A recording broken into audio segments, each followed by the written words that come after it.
आज हम लोग कक्षा 8 की हिंदी की पूरक पुस्तक भारत की खोज का तीसरा अध्याय सिंधु घाटी की सभ्यता पढ़ रहे थे हम लोग। इससे पहले हम लोगों ने इसके अंतर्गत ये देखा था कि किस तरह से इन खुदाइयों के माध्यम से सिंधु घाटी की सभ्यता और मोहनजोदड़ो इनके माध्यम से हमें इतिहास के बारे में पर्याप्त जानकारी प्राप्त होती है। और हम लोगों ने ये भी पढ़ा था कि आर्यों का किस तरह से आगमन हुआ, वे कौन थे, कहाँ से आए, और इसके बारे में हम लोगों ने पढ़ा। अब आगे हम लोग पढ़ेंगे आज इस वीडियो में कि प्राचीनतम अभिलेख और धर्म ग्रंथ और पुराण के बारे में हम लोग जानेंगे। तो शुरू करते हैं आज का ये भाग, और इसमें हम लोग पढ़ेंगे कि सिंधु घाटी सभ्यता की खोज से पहले यह समझा जाता था कि हमारे पास भारतीय संस्कृति का सबसे पुराना इतिहास वेद है। वैदिक युग के काल निर्धारण के बारे में बहुत मतभेद रहा है। मतभेद यानी कि एक जैसी सोच न होना, एक जैसी राय न होना। तो मतभेद का मतलब होता है एक जैसी सोच का न होना। और इसके लिए और यहाँ पर एक शब्द और आया है, निर्धारण। निर्धारण मतलब तय करना। जो वैदिक युग के समय को ये निर्धारित करना कि वो कब का था, उसका समय निर्धारित करना, अर्थात ये तय करना, उसके बारे में बहुत मतभेद रहा है। मतभेद यानी कि एक मत सबका नहीं रहा है। और यूरोपीय विद्वान प्रायः इसका समय बहुत बाद में मानते हैं और भारतीय विद्वान पहले। तो इसके बारे में जो है लोगों के विचार भी अलग हैं। जो हमारे भारतीय विद्वान हैं वो इसका समय पहले मानते हैं, और जो यूरोपीय विद्वान हैं, जो यूरोप के रहने वाले हैं, वो इसका समय बाद का मानते हैं। तो इस तरह से इसमें जो है वो एक जैसी राय सबकी नहीं है। सभी विद्वान अलग अलग इसका समय निर्धारित करते हैं। और आजकल अधिकांश विद्वान, अधिकांश शब्द यहाँ पर आया है, अधिकांश मतलब अधिकतर विद्वान ऋग्वेद की ऋचाओं का समय ईसा पूर्व 1500 मानते हैं, और आजकल के जो विद्वान हैं वो ईसा पूर्व 1500 इनकी ऋचाओं का समय मानते हैं। पर मोहनजोदड़ो की खुदाई के बाद से इन आरंभिक भारतीय धर्म ग्रंथों को और पुराना साबित करने की प्रवृत्ति बढ़ गई है। प्रवृत्ति यानी कि सोच। वो चाहते हैं कि इसके बारे में खोजबीन की जाए और इससे पता लगाया जाए कि ये और भी पहले के ग्रंथ हो सकते हैं। तो इस तरह से वो इस पर कार्य करना चाहते हैं। वस्तुतः यह हमारे पास मनुष्य के दिमाग की प्राचीनतम उपलब्ध रचना है। यानी कि मनुष्य ने जब ग्रंथ लिखना शुरू किया तो उनकी ये सबसे प्राचीन रचना है, और मैक्स मुलर ने इसे आर्य मानव के द्वारा कहा गया पहला शब्द कहा है। तो इस तरह से कई विद्वानों ने इसके बारे में बहुत सारी बातें कही हैं कि यह आर्य मानव मतलब मनुष्य, जो आर्य यहाँ पर आए थे उनके द्वारा कहा गया पहला शब्द है ये। और भारत की समृद्ध भूमि पर प्रवेश करने के समय आर्य अपने साथ उसी कुल के विचारों को लेकर आए थे जिससे ईरान में अवेस्ता की रचना हुई थी, और भारत की धरती पर उन्होंने उन्हीं विचारों का पल्लवन किया। पल्लवन करना मतलब बढ़ावा देना, उनका विकास करना। तो जब वो भारत की धरती पर आए तो उन्होंने उन्हीं विचारों को विस्तार दिया और आगे बढ़ाया। तो इस तरह से ईरान में जिस तरह से अवेस्ता में रचना हुई थी, ग्रंथ रचा गया था उस भाषा में, वैसे ही वेदों और अवेस्ता की भाषा में भी अद्भुत साम्य है। तो अवेस्ता भाषा और वेदों की जो भाषा है उन दोनों में बहुत ही साम्य है। यहाँ पे एक शब्द आया है साम्य। साम्य का अर्थ होता है समानता, यानी कि दोनों भाषाओं में जो है वो लिखने का और उनके विचारों का जो कथन है उसमें वो एक समान मिलता जुलता है। और कहा गया है कि वेद भारत के अपने महाकाव्यों की संस्कृत की अपेक्षा अवेस्ता के अधिक निकट हैं। और ऐसा भी कहा जाता है कि जो संस्कृत में लिखे गए महाकाव्य हैं वे उनकी भाषा, जो वेद भारत के हैं और जो महाकाव्य संस्कृत में लिखे गए हैं उनकी अपेक्षा, संस्कृत की अपेक्षा वो अवेस्ता के अधिक निकट हैं, यानी कि अवेस्ता की भाषा के अधिक निकट हैं वेद। अब हम लोग यहाँ वेद के बारे में जानेंगे कि बहुत से हिंदू वेदों को प्रकाशित धर्म ग्रंथ मानते हैं, यानी कि वेदों को धर्म से जोड़ते हैं। उनका असली महत्व, यहाँ पे एक असली शब्द आया है और असली का अर्थ होता है कि वास्तविक। तो उनका वास्तविक महत्व, जो सच में जो उनका महत्व है, वो इस बात का उद्घाटन करने के कारण है कि विचारों की आरंभिक अवस्था में मानव मस्तिष्क ने कैसे अपने को व्यक्त किया था।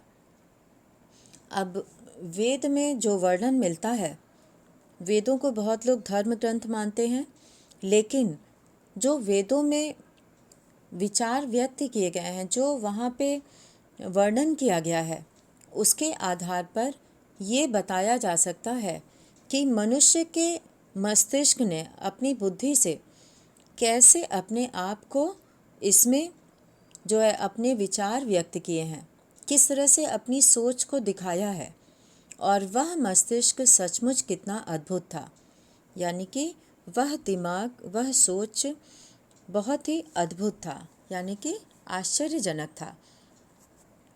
और अब हम लोग देखेंगे कि वेद शब्द की उत्पत्ति कैसे हुई है, वेद शब्द किससे बना है। तो वेद की उत्पत्ति विद धातु से हुई है, जिसका अर्थ है जानना, यानी कि विद धातु का अर्थ होता है जानना।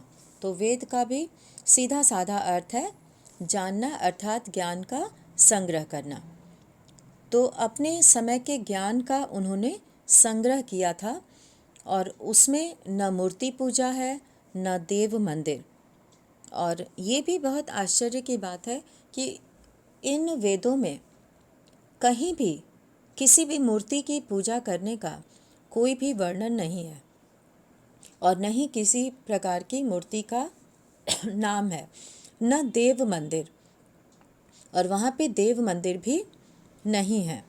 और वैदिक युग के आर्यों में जीवन के प्रति इतनी उमंग थी कि उन्होंने आत्मा पर बहुत कम ध्यान दिया, यानी कि वैदिक युग के जो मनुष्य थे, उस समय के जो आर्य थे, उनके जीवन में इतनी खुशियाँ थीं, इतनी उमंग थी। उमंग मतलब चाह, इच्छा, उत्साह, कि वे कभी भी उन्होंने आत्मा पर ध्यान नहीं दिया। जैसा कि दर्शन में, दार्शनिक बातों में आत्मा, परमात्मा, और धार्मिक बातों में मूर्ति पूजा और देवी देवताओं के बारे में वर्णन मिलता है, तो उस तरह का वर्णन जो है वो वेदों में कहीं नहीं दिखाई देता है। और इसीलिए उन्होंने आत्मा पर बहुत कम ध्यान दिया और वो प्रकृति के बहुत निकट थे। तो प्रकृति को ही उन्होंने अलग अलग नाम दिया था।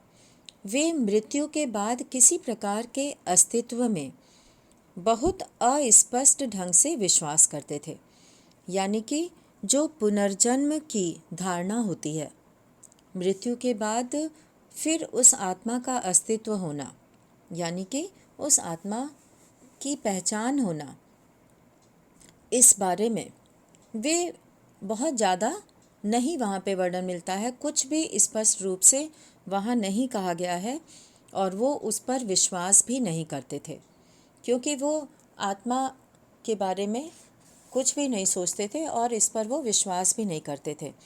इसीलिए पुनर्जन्म पर भी वो विश्वास नहीं करते थे। अब आगे इन वेदों के बारे में देखते हैं कि पहला वेद यानी ऋग्वेद, 4 वेद होते हैं, तो इसमें पहला वेद ऋग्वेद को माना गया है। ऋग्वेद, यजुर्वेद, सामवेद, अथर्ववेद, ये सभी वेद हैं। तो ऋग्वेद को पहला वेद माना गया है और शायद मानव जाति की पहली पुस्तक है, यानी कि वेद को पहला ग्रंथ माना गया है। और इसमें हमें मानव मन के सबसे आरंभिक उद्गार मिलते हैं, यानी कि सबसे आरंभिक उद्गार कहने से मतलब है कि उसके जो सबसे शुरुआत के जो उसके विचार थे, जो उसके मन में था, उसका वर्णन हमें इसमें मिलता है। और इसमें हमें काव्य प्रवाह भी मिलता है, यानी कि इसको जो है वो श्लोकों के रूप में, कविता के रूप में ये मिलता है। और प्रकृति के सौंदर्य और रहस्य के प्रति हर्षोन्माद मिलता है, यानी कि हर्षोन्माद का मतलब है खुशी, खुशी की बात। प्रकृति के सौंदर्य और उसके रहस्य के प्रति ये लोग जो है बहुत खुशी महसूस करते थे और प्रकृति के बहुत नज़दीक थे और प्रकृति के साथ रहना ही इनका जीवन था। तो इसके अलावा हमें मनुष्य के उन साहसिक कारनामों का रिकॉर्ड मिलता है। यहाँ पर एक शब्द आया है रिकॉर्ड, और रिकॉर्ड का मतलब होता है लेखा जोखा, यानी कि किसी चीज़ के बारे में उसका हिसाब किताब रखना। तो इस तरह से इनके साहसिक कारनामों, यहाँ पर एक शब्द आया है साहसिक और एक शब्द है कारनामों, यानी कि उनके साहस से भरे हुए, बहादुरी से भरे हुए जो वो लोग कार्य करते थे, उसका भी लेखा जोखा मिलता है। जो उस समय के आर्य थे, मनुष्य थे, उनके साहसिक कामों का लेखा जोखा मिलता है, जो लंबे समय पहले किए गए। तो यहाँ पर यहीं से भारत ने एक ऐसी तलाश आरंभ की जो उसके बाद कभी समाप्त नहीं हुई। तो यहीं से जो है वो एक ऐसी खोज शुरू हुई जो आज तक चलती ही जा रही है और उसके बारे में बहुत सारे शोध कार्य हो रहे हैं, बहुत सारे खुदाइयों से नई नई चीज़ें प्राप्त हो रही हैं और इसके बारे में जितने भी शोध किया जाए उससे कुछ न कुछ बातें जो है वो अलग अलग आती ही रहती हैं। अब यहाँ पर वर्णन आ रहा है कि सभ्यता के उषा काल में ही, सभ्यता यानी कि जब सिंधु घाटी की सभ्यता के उषा काल में ही, उषा काल का मतलब होता है शुरुआत में, प्रारंभिक समय में। जिस तरह से दिन की शुरुआत होती है सुबह भोर से, जिसको उषा काल कहा जाता है, तो उसी तरह से इस सभ्यता के प्रारंभिक समय में, शुरू के समय में ही प्रबल और सहज कल्पना से, प्रबल का अर्थ होता है बहुत ही मजबूत और सहज मतलब स्वाभाविक, बहुत ही स्वाभाविक और सहज कल्पना यानी सोच से संपन्न लोग, यानी कि वो बहुत ही स्वाभाविक रूप से सोचते थे और उनकी सोच बहुत मजबूत थी और जीवन में छिपे हुए अनंत रहस्यों को जानने के लिए सजग हुए। और ये लोग बहुत ही जो है क्रियाशील थे और इन्होंने जीवन में जो रहस्य छिपे हुए थे, अनंत मतलब अनगिनत, जिसकी कि कोई गिनती ना की जा सके, और इन रहस्यों को वो जानना चाहते थे और इसके लिए उन्होंने काफ़ी मेहनत भी की थी। और उन्होंने अपनी सहज आस्था के कारण, यहाँ पर एक शब्द आया है आस्था। आस्था मतलब विश्वास। और उनका प्रकृति में बहुत ही आस्था थी, बहुत ही विश्वास था। और वो नदियों का, पहाड़ों का, पेड़ों का और आकाश का, वायु का, इन सब का महत्व समझते थे। तो इस तरह से उन्होंने अपनी सहज सहज मतलब स्वाभाविक विश्वास के कारण प्रकृति के प्रत्येक तत्व और शक्ति में देवत्व का आरोप किया। अग्नि, वायु, जल और धरती, आकाश, ये जितने भी तत्व हैं, इनके शक्ति में देवत्व का आरोप किया। उनको ईश्वर का रूप दिया, यानी कि देवता माना। उनके लिए अग्नि देवता थे, वायु देवता थे और आकाश देवता थे, पृथ्वी देवता थी। तो इस तरह से वे सभी में, प्रकृति के इन तत्वों में देवत्व का आरोप किया, अर्थात इनको देवता के समान माना। आरोप करना मतलब उनको इसका रूप माना। और पर इस सब में साहस और आनंद का भाव था। और ये लोग समझते थे कि जीवन में इन सब का क्या महत्व है। अगर ये नहीं रहेंगे तो हमारा जीवन संभव नहीं है। तो हम लोग भी पहले से सुनते आए हैं कि प्राचीन काल से ही प्रकृति को जो है वो देवता के रूप में माना जाता था और उनकी पूजा की जाती थी और उनको सम्मान दिया जाता था। तो इस तरह से उस समय भी इन प्राकृतिक तत्वों को पूरी तरह से देवता के समान माना जाने लगा और इसमें उनके अंदर आदर का भाव था, खुशी थी। इसके बाद हम लोग देखते हैं यहाँ पे कि बहुत से पश्चिमी लेखकों ने इस ख्याल को बढ़ावा दिया है कि भारतीय लोग परलोक परायण हैं। यानी कि जो पश्चिमी लेखक हैं वो इस बात को बहुत बढ़ा चढ़ा कर कहते हैं कि जो भारत में रहने वाले लोग हैं ये परलोक परायण हैं। परलोक परायण से मतलब है कि दूसरे लोक में विश्वास करना। और भारतीय अधिकतर सोचते हैं कि इस जन्म में हम अच्छा काम करेंगे तो हमारा अगला जन्म परलोक में जाकर हमें खुशी मिलेगी और शांति मिलेगी और स्वर्ग में स्थान मिलेगा। तो इस तरह का जो है वो सोच जो है वो परलोक परायण है, यानी कि दूसरे लोक की चिंता करते हुए इस लोक में अच्छे कार्य करना। तो इस तरह से भारतीय सोच जो है वो परलोक पर विश्वास करने वाली है।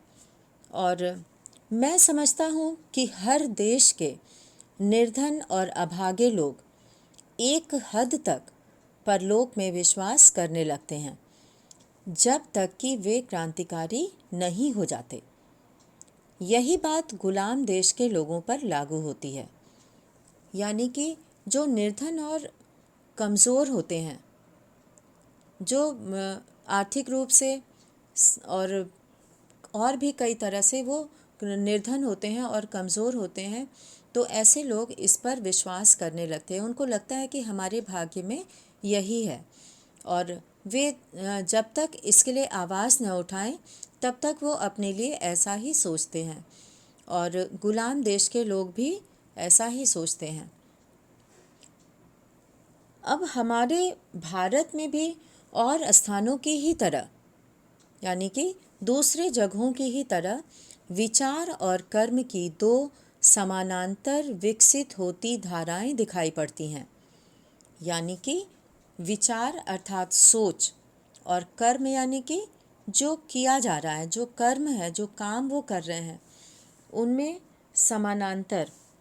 समानांतर का मतलब है कि समान अंतर पे, यानी कि एक समान अंतर, उसमें कोई बहुत अधिक अंतर नहीं है, एक जैसा ही अंतर है विचार में और कर्म में, यानी कि सोचने में और कर्म करने में। तो इस तरह में जो है वो समान अंतर है और इससे दो धाराएं यानी कि दो विचारधाराएं दिखाई पड़ती हैं। लोगों की सोच दिखाई पड़ती है दो तरह की, और इसमें एक वो सोच है, एक वो धारा है जो जीवन को स्वीकार करती है, और दूसरी जो जिंदगी से बचकर निकल जाना चाहती है। यानी कि एक वो लोग हैं जो जीवन में जो मिल रहा है उसे वो स्वीकार कर लेते हैं कि हमारे भाग्य में यही है, या हमें इसी तरह का जीवन मिला है और इसे हमें जीना है। और दूसरी वो जो ज़िंदगी से बचकर निकल जाना चाहते हैं। और अलग अलग युगों में कभी बल एक पर होता है और कभी दूसरी पर, परंतु इतना निश्चित है कि वैदिक संस्कृति की मूल पृष्ठभूमि परलोकवादी या इस विश्व को निरर्थक मानने वाली नहीं है। तो यहाँ पे ये कहा गया है कि एक तो वो है, उनकी सोच ऐसी है जो कि जैसी ज़िंदगी मिली है उसको उसी तरह से स्वीकार कर लेते हैं, लेकिन एक वो है जो इनसे बचकर आगे बढ़ना चाहते हैं और अपना आगे का मार्ग, अपना जीवन सुधारना चाहते हैं। तो वैदिक पृष्ठभूमि थी, तो इसकी परलोकवादी यानी कि दूसरे लोक में विश्वास करने वाली, जो साहस और अपने बल से दूसरे पर जो है विश्वास न करके, जैसे कि वैदिक संस्कृति की मूल पृष्ठभूमि थी, आधार था, पृष्ठभूमि मतलब आधार, तो उसकी मूल पृष्ठभूमि थी परलोकवादी या इस विश्व को निरर्थक मानने वाली नहीं थी। तो ये दो धाराएं यहाँ पर दिखाई देती हैं कि एक जीवन को स्वीकार करती है और दूसरा जीवन से निकलकर आगे बढ़ना चाहती है। तो इतना निश्चित है कि वैदिक संस्कृति की आधार जो है, आधारशिला परलोकवादी या विश्व को निरर्थक मानने वालों में से नहीं थी। अब आगे, जब भी भारत की सभ्यता में बहार आई, तब ऐसे हर दौर में जीवन और प्रकृति में लोगों ने गहरा रस लिया, जीने की प्रक्रिया में आनंद लिया। ऐसे ही युगों में कला, संगीत और साहित्य, साथ ही गाने नाचने की कला, चित्रकला और रंगमंच, सबका विकास हुआ। तो इस तरह से जब भारत की सभ्यता इतनी खुशहाल थी, लोग इतने खुशहाल थे और उत्साह से भरे हुए थे, साहसिक कार्य करते थे, तो इस तरह के शांत जीवन में, शांत वातावरण में, ऐसे युग में कला, संगीत और साहित्य भी आगे बढ़ा, उसका विकास हुआ। और इन सब कलाओं में चित्रकला और रंगमंच, सबका विकास हुआ। यानी कि सभी चीज़ों पर उन्होंने कार्य किया, और इस बात को ग्रहण करना मुमकिन नहीं है। यहाँ पे ग्रहण करना से मतलब है कि उस पर विश्वास करना। मुमकिन मतलब कि आसान है, उसको ग्रहण करना जो है वो हम कर सकते हैं और नहीं कर सकते हैं। तो मुमकिन यानी कि जो न हो सके, वहाँ पे ये ग्रहण करना मुमकिन नहीं है कि कोई संस्कृति या जीवन सृष्टि, जीवन दृष्टि जिसका आधार पारलौकिकता हो। पारलौकिकता मतलब कि ईश्वरीय लोक में विश्वास करना, यानी कि हमारे इस लोक के ऊपर भी देवताओं का लोक है, पारलौकिक है, ईश्वर का लोक है, जहाँ की हमें जाने को तभी मिलेगा जब हम यहाँ पर अच्छे कार्य करेंगे। तो उस पारलौकिक में विश्वास करना, पारलौकिकता में विश्वास करना जो विश्व को व्यर्थ मानती हो, तो ऐसे ईश्वरीय लोक में विश्वास करना जो बेकार की बात हो, वह सशक्त और विविधतापूर्ण जीवन की अभिव्यक्ति के इतने रूपों की रचना कर सकती थी। यानी कि उस मानव ने, उस मनुष्य ने इतने सारे विविध कलाओं का, संगीत का, नाच गाने का और चित्रकला और रंगमंच का, इतने सारे रूपों को उसने आगे बढ़ाया, उसका विकास किया।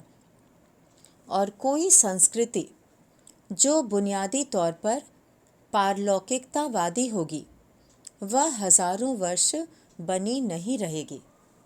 तो इस तरह से जो है वो इसमें कहा गया है कि सिंधु घाटी की खोज से यहाँ पर बहुत सारे इतिहास के बारे में जानकारी मिलती है।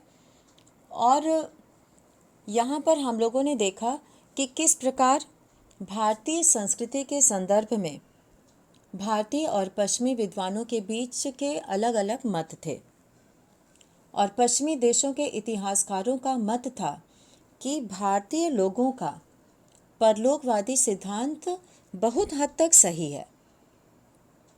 इसके विपरीत नेहरू जी का विचार था कि हर देश के निर्धन और अभागे लोग कुछ हद तक परलोक में विश्वास करते थे, और जब तक कि वे क्रांतिकारी न हो जाएं।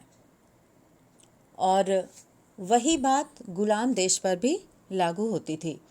यानी नेहरू जी का मत था कि भारत का प्राचीन इतिहास तो उन्नत व विकसित है, लेकिन गुलामी की जंजीरों में जकड़ने पर भारतीयों के विचारों में भी परिवर्तन आ गया था।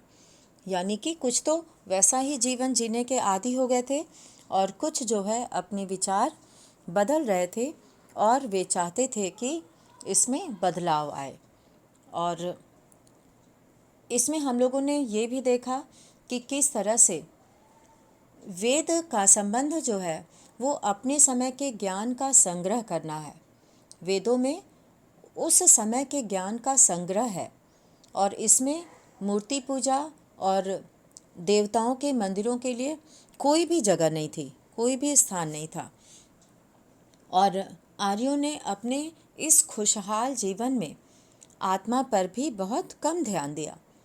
उन्होंने इस पर सोच विचार नहीं किया, और वह मानते थे कि मृत्यु के बाद किसी अस्तित्व में भी वह विश्वास नहीं करते थे। और वेद जो कि मानव जाति की पहली पुस्तक मानी जाती है, और तब से इसमें मानव मन के आरंभिक विचार मिलते हैं जो मनुष्य उस समय सोचा करता था। और इसमें काव्य प्रवाह भी मिलता है, और इसमें प्रकृति के सौंदर्य एवं रहस्य के प्रति खुशी तथा मनुष्य के साहसिक कार्यों का भी वर्णन मिलता है, उल्लेख मिलता है। और यहीं से भारत की लगातार खोज शुरू हुई। इन खोजों से भारत में सभ्यता की बहार आई, और तब से हर दौर में जीवन और प्रकृति में लोगों ने दिलचस्पी ली, और जिसका परिणाम ये हुआ कि मनुष्य जो है वो कला, संगीत और साहित्य, इन सब के बारे में, नाचने गाने के बारे में, नृत्य कला के बारे में, चित्रकला के बारे में और रंगमंच आदि सब का विकास हुआ। और इन सब के बारे में उन्होंने सोचा, समझा और उसे आगे बढ़ाया। और इस तरह से भारतीयों के विचारों में भी परिवर्तन आ गया, और कोई संस्कृति जो बुनियादी तौर पर पारलौकिकतावादी होगी वह हजारों वर्ष बनी नहीं रह सकती। तो हम लोगों ने देखा कि इस भाग में किस तरह से वेदों में वर्णन मिलता है, और किस तरह से लोगों के विचार थे उस समय के, उन्होंने किसको महत्व दिया, इन सब के बारे में हम लोगों ने पढ़ा। तो आज हम लोग यहीं ये समाप्त करते हैं, और आगे का भाग हम लोग अगले वीडियो में पढ़ेंगे। धन्यवाद।